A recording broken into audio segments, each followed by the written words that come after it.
Brother, यहाँ पे हमारा माइक खराब हो गया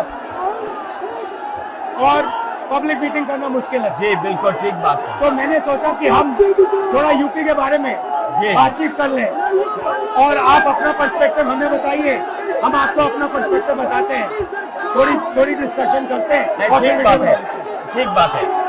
मैं समझता हूँ कि जब माइक खराब हो गया हम दोनों बात करेंगे, वो रिकॉर्ड होकर के जाएगी तो लोग बेहतर और अच्छा समझेंगे और अच्छा रिजल्ट आएगा।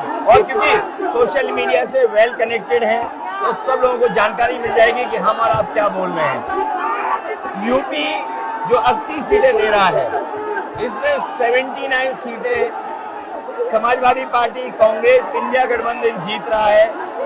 एक जो क्यूटो है उसमें हम और आप लड़ाई में हैं।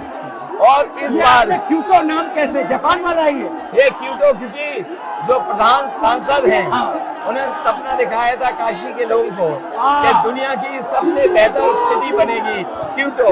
तो क्यूटो बनी नहीं बनी काशी के लोग ये तय करेंगे और फिर वोट डालेंगे। तो इस बार मन मर्जी नहीं चलनी है, मन की बात नहीं चलेगी, हमारे आपकी बात और 140 करोड़ लोगों की बात और संविधान की बात होगी। और आपने देखा, हम सब ने देखा कि यूपी को नरेंद्र मोदी जी ने बेरोजगारी का सेंटर बना दिया और इतनी बेरोजगारी की है, ये जितने बच्चे दिखाई दे रहे हैं ये दिखाओ, वो लोग हैं दिखाओ जो अग्निवीर या पेपर लीक जिसकी वजह से इन्हें नौकरी नहीं मिली है और ये सब रोजगार नौकरी चाहते हैं। बीजेपी ने जो झूठे सपने दिखाए थे इन्वेस्टमेंट मीट के, जो झूठा सपना दिखाया था डिफेंस एक्सपो का, जो सपने बेचे थे G20 में, लेकिन इन नौजवानों को न नौकरी मिली न रोजगार मिला, आज ये खाली हाथ हैं।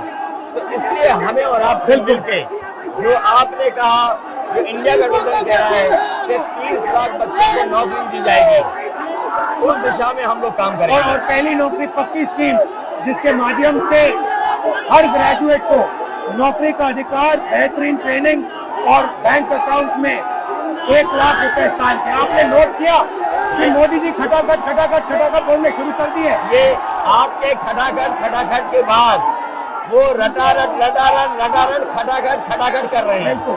अच्छा, आप एक बात बताइए, मुझे क्यूरियोसिटी है, थोड़ा आप अपने पापा के बारे में मुझे बताइए जी। मुलायम सिंह यादव जी के बारे में बताइए। आपने उनसे क्या सीखा?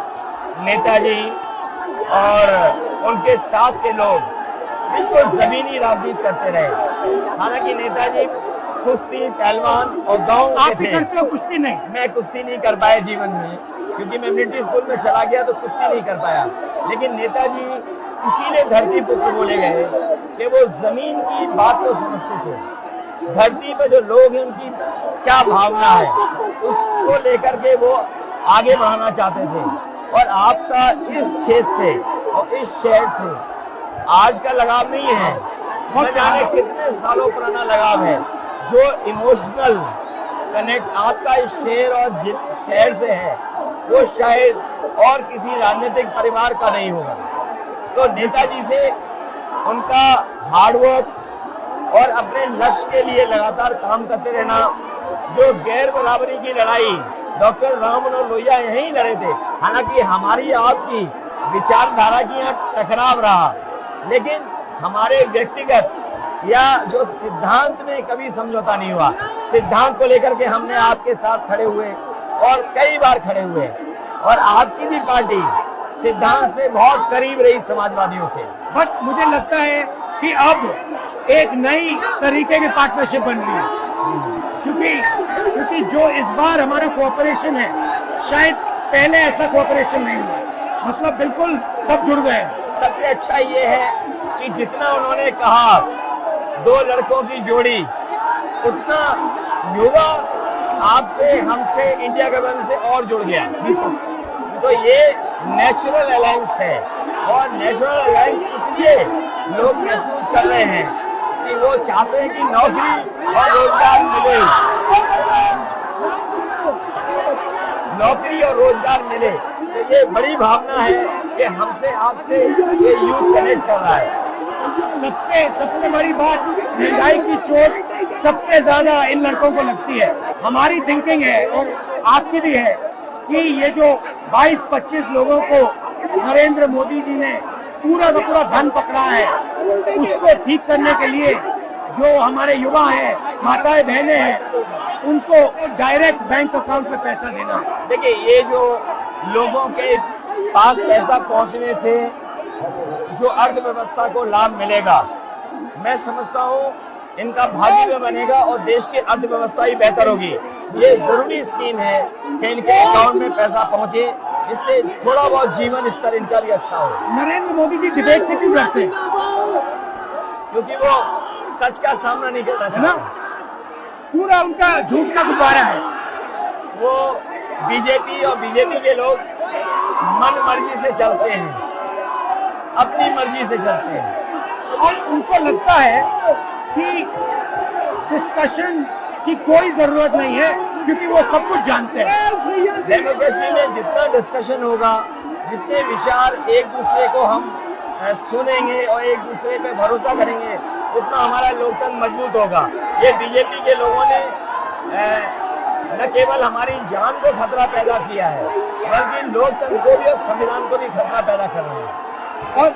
और इसका नतीजा दिख रहा है कि चाइना हमारी जमीन के अंदर आ गया, ये बेरोजगारी बढ़ती जा रही है, जो प्रोडक्शन होता है वो नहीं हो रहा है, और पूरा का पूरा एक्सटॉर्शन, ईडी, सीबीआई, ये लोग मतलब एक्सटॉर्ट कर रहे हैं। कई बार सुनने को मिल रहा है और सरकार स्वीकार नहीं कर रही है, लद्दाख की हमारी सीमाएं सुरक्षित हो गई, और अरुणाचल के आसपास या सीमा जो चीन से छू रही है वो बहुत असुरक्षित है। तो चीन से जहां हमारा सीमाओं का खतरा है, वहीं चीन से हमारे बाजार को भी खतरा है। तो कहीं ना कहीं हम लोगों को अपनी मैन्युफैक्चरिंग इकोनॉमी और मैन्युफैक्चरिंग इकोनॉमी को बढ़ावा देना पड़ेगा। और ये जो स्कीम्स है, पहली नौकरी पक्की और महालक्ष्मी, ये मैन्युफैक्चरिंग सिस्टम को, इकोनॉमिक सिस्टम को जंप स्टार्ट करने के तरीके हैं। ये बहुत अच्छा जंप स्टार्ट होगा। इसको अगर फोकस होकर के आईआईटी, पॉलिटेक्निक, इंजीनियरिंग कॉलेजेस को, इन सबको इकोसिस्टम में ला करके, मैं समझता हूँ युवा नौजवानों को अच्छी नौकरी और रोजगार मिल पाएगा। और हमारा लक्ष्य है कि सब, हर जात को भागीदारी मिले, स्पेस मिले, हर इंस्टीट्यूशन में, बिजनेस में, एजुकेशन के सिस्टम में। तो वो हमारा, हम दोनों का लक्ष्य है। बिल्कुल। और क्योंकि जो बात सभी दल कहते थे, आज इंडिया गठबंधन कांग्रेस भी कह रही है कि सामाजिक न्याय जरूरी है, जाति गणना जरूरी है। देश के लिए ये बड़ी चीज है। जो दुनिया में अमेरिका है, यूरोप है, अपने उन लोगों के लिए जो पीछे छूट जाते हैं, उनके लिए कुछ काम करते हैं। तो हमारा जो देश जाति के आधार पर पिछड़ा है, तो इसको आगे बढ़ाने के लिए ये बड़ी भूमिका होगी इस बार। बहुत अच्छा लगा, अच्छी बहुत मीटिंग अच्छा रहा, बहुत अच्छी मीटिंग है। मुझे लगता है कि ये यूनिक मीटिंग है क्या?